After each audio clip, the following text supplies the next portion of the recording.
YouTube 3 years. ఆ 3 years లో నేను ఎన్ని లక్షలు ఎన్ని కోట్లు సంపాదించిన, ఎంత బిల్డింగ్లు కట్టుకొని ఏమేం చేసిన. మరి బ్యాడ్ గా చచ్చిపోవాలి అనే కాడికి మాట్లాడితే ఇప్పుడు చచ్చిపోతే ఓడు సాదేది, నా ఫ్యామిలీని ఓడు చూసుకునేది. నేను ఒక్కనే ధైర్యం నా ఫ్యామిలీకి. మా అన్న పొద్దున్న లేస్తే పెయింటింగ్ వరకు పోతారు ఇప్పటికి కూడా. మేము అదే పైసలు ఉద్యోగాలు సంపాదించుకుని మంచిగా కోట్ల ఆస్తులు ఉంటే మా అన్నకి ఏదో ఒకటి బిజినెస్ పెట్టిస్తా కదా.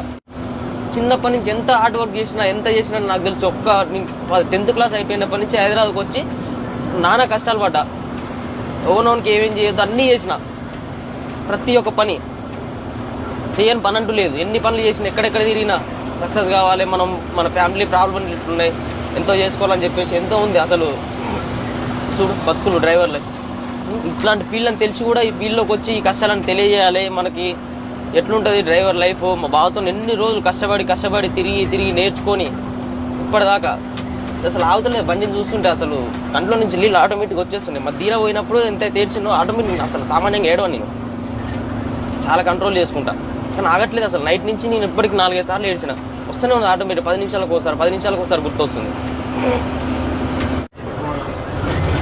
నాకు అయితే లేదు లోపల మొత్తం బాధ అవుతుంది.